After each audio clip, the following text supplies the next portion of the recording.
Hi friends, welcome to classic menu. இன்றைக்கி ஒரு special recipe பார்த்திங்கன்னா மக்ரூனி. இதோட ப்ரிப்ரேஷன் மெத்தட் பார்த்திங்கன்னா ஜஸ்ட் உங்களுக்கு 10 to 15 மினிட்ஸ் தான் ஆகுங்க. முதல்ல நான் இன்க்ரீடியன்ட்ஸ் சொல்லிட்டு நோட் பண்ணிக்கோங்க. Raw macaroni 500 gram, refined oil 40 ml, பட்டை, லவங்கம், ஏலக்காய், வெங்காயம் 100 கிராம், இஞ்சி பூண்டு விழுது 2 டேபிள் ஸ்பூன், தக்காளி 150 கிராம், உப்பு 1.5 டேபிள் ஸ்பூன், மஞ்சத்தூள் 1/4 டீஸ்பூன், மிளகாய்த்தூள் 1 டீஸ்பூன், பச்சை மிளகாய் 2 நம்பர், புதினா இலைகள், கொத்தமல்லி இலைகள், எலுமிச்சம் அரை துண்டு, தண்ணி 1 லிட்டர்.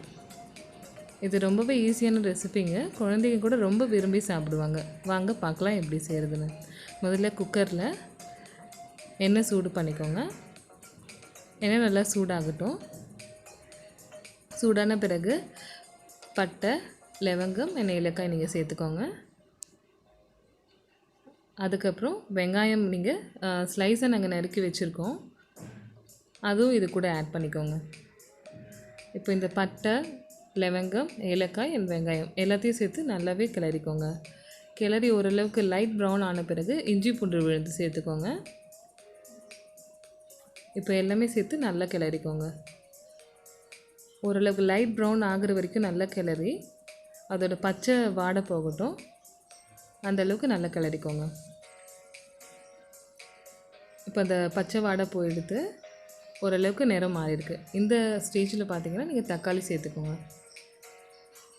இப்போ எல்லாமே சேர்த்து நல்லா கிளறிக்கோங்க.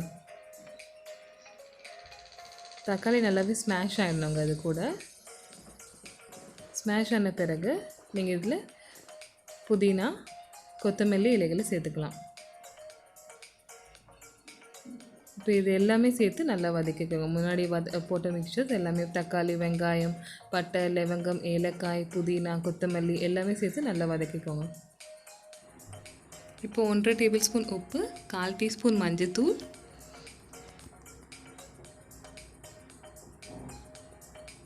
1 டீஸ்பூன் மிளகாய்த்தூள் இதெல்லாம் சேர்த்து நல்லா வதக்கிக்கோங்க. நல்லா வதங்கின பிறகு இல்லை பச்சை மிளகாய் சேர்த்துக்கோங்க.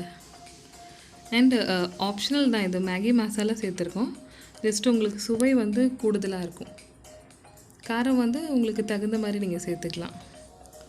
நாங்கள் சின்னதாக இருக்கிறனால 4 சேர்த்துருக்கோம்.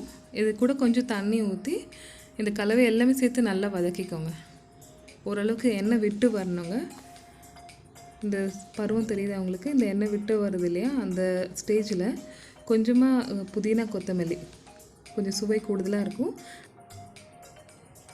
இப்போ இந்த ஸ்டேஜில் 1 லிட்டர் தண்ணி சேர்த்துக்கோங்க. நாங்கள் இங்கே ஃபேவரட்டோட பாஸ்தா எடுத்திருக்கோம். 1 லிட்டர் தண்ணிக்கு 1/2 கிலோ மக்ரோனி. இந்த அளவு வந்து உங்களுக்கு போதுமான அளவாக இருக்கும். இப்போது எலுமிச்சை பழம் 1/2 மூடி சேர்த்துக்கோங்க. இப்போ தண்ணி கூடயே சேர்த்து நல்லா கொதிக்கட்டும். நல்லா கொதித்த பிறகு ஃபேவரட் மக்ரோனி சேர்த்துக்கோங்க.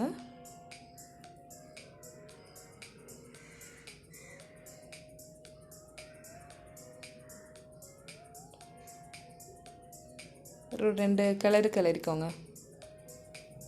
நல்லா தண்ணி கூட பைண்ட் ஆகட்டும். அண்ட் இப்போ வந்து குக்கர் மூடி வச்சுக்கோங்க. கரெக்டாக 3 விசில் வச்சுக்கோங்க. 3 விசிலே போதுமான அளவு.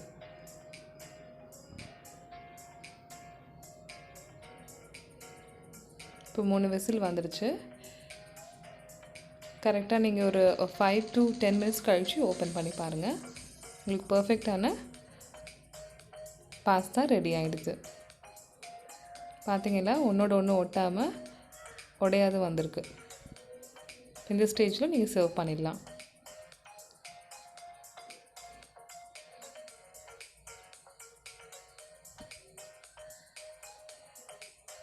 பார்த்தீங்களா, மக்ரோனி எவ்வளோ பர்ஃபெக்டாக ரெடி ஆகிருக்குன்னு உங்களுக்கு காட்டுறோம் பாருங்கள். ரெசிபி கண்டிப்பாக ட்ரை பண்ணி பாருங்கள். கண்டிப்பாக எல்லாருக்கும் பிடிக்கும்னு நம்புகிறோம். எங்களோட சேனல் சப்ஸ்கிரைப் பண்ணுங்கள், லைக் பண்ணுங்கள், ஷேர் பண்ணுங்கள். கண்டிப்பாக உங்களோட ஃபீட்பேக் வந்து எங்களோட நீங்கள் ஷேர் பண்ணுங்கள். மேலும் பல ரெசிபிகள் நாங்கள் வந்து அப்லோட் பண்ணுறோம். நன்றி, வணக்கம்.